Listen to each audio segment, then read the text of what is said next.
আজকাল নামাজও পড়ে আবার ঘুষও খায়, নামাজও পড়ে আবার সুদ খায়, নামাজ পড়ে মিথ্যা কথা বলে, নামাজ পড়ে পাপাচার করে। আছে না নাই? আরো জোরে বলেন, আছে না নাই?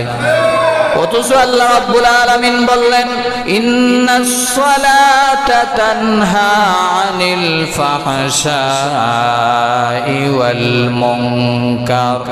নামাজ মানুষকে পাপ কাজ থেকে, অশ্লীলতা থেকে বাঁচায়।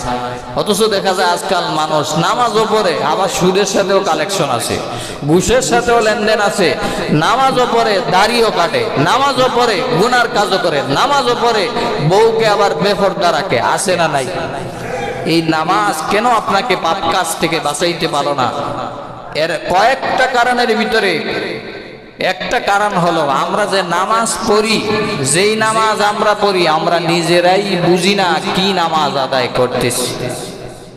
এখন যদি আমি জিজ্ঞাসা করি আপনাদেরকে, সামি আল্লাহু লিমান হামিদা অর্থ কি? বলবেন হুজুর জানি না। সুবহান রাব্বিয়াল আলা অর্থ কি? জানি না। তাশাহুদ অর্থ কি? জানি না। সূরা ফাতিহা কি পড়লাম সেটাও জানি না। জানি না যে এটাও জানি না। কয়েকটা লেটার নিয়ে ফেল করবেন এরকম মানুষ আছে না নাই? অর্থাৎ আমরা নামাজ যে পড়ি, কি নামাজ পড়ি এটা নিজেরাই আমরা বুঝি না।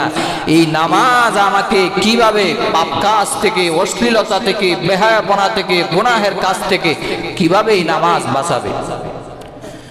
এমন নামাজি আছে যারা নামাজে আসার পরে শৈথিল্যবারে নামাজ আদায় করে, মসজিদে ঢুকতে যত দেরি, বাইর হইতে যেন তার জানটা ছটফট করে। মসজিদে ঢুকবো একদম শেষে আর বাইর হয়ে যাবে সবার আগে, এরকম মুসল্লি আছে না নাই? আল্লাহ রাব্বুল আলামিন বলেন, ওয়া ইযা কামু ইলাস সালাতি কামু কুসালা। মুনাফিকদের নামাজ হলো তারা এদিক সেদিক তাকাবে, কানের ময়লা সামনে না দেখবে কিরকম দেখা যায়, চুলকাবে, আর মনে মনে ভাববে ইমাম সাহেব এত কাঁথাছিরা কেরাত যেহেতু লম্বা করছে তো করছেই। এরকম মুসল্লি আছে না নাই? আল্লাহ বলছেন, ওয়া ইযা কামু ইলাস সালাত কামু কুসালা।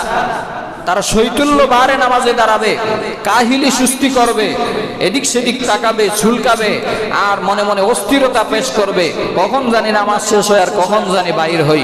ইরাউনান নাস ওয়া লা ইয়াযকুরুনাল্লাহা ইল্লা কালিলা।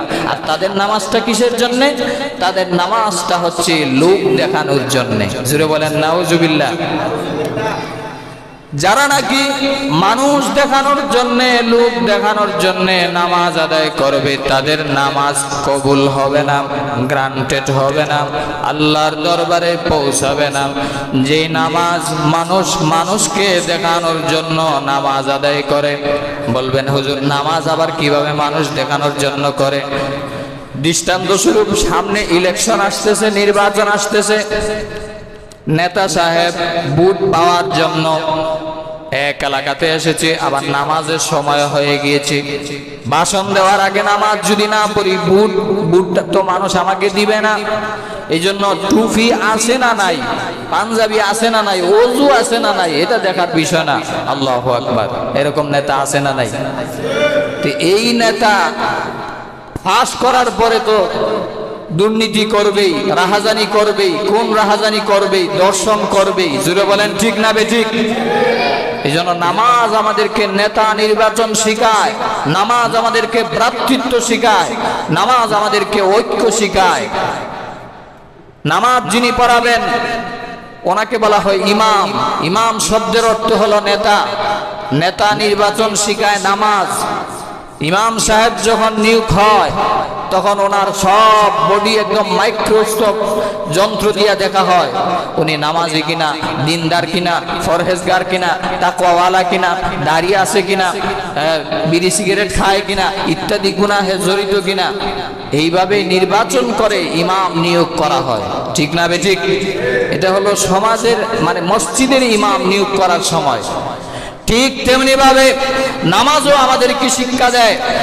সমাজের যিনি নেতা হবেন, সমাজের যিনি মন্ত্রী হবেন, এমপি হবেন, তারও সব কিছু দেখতে হবে, লোকটা সৎ কিনা, নামাজি কিনা, দিনদার কিনা, চোর কিনা, ডাকাত কিনা, বাটপার কিনা। এরকম দেইকা যদি আমরা নেতা বানাইতে পারি, ওই নেতা কোনোদিন চুরি, ডাকাতি, বাটপারি, চিন্তাই, রাহাজানি করতে পারে না। জোরে বলেন ঠিক না বেঠিক? এটা শিক্ষা দেয় একমাত্র নামাজ। নামাজ আমাদেরকে নেতা নির্বাচন শিখায়, ভ্রাতৃত্ব শিখায়, মায়া মহব্বত শিখায়। নামাজে যখন দাঁড়ায় গেলেন, লাইনটাকে একদম সোজা করে দাঁড়াইতে হবে। বাঁকা করে দাঁড়াইবেন, আল্লাহ আপনার অন্তরটাকে বাঁকা করে দিবে।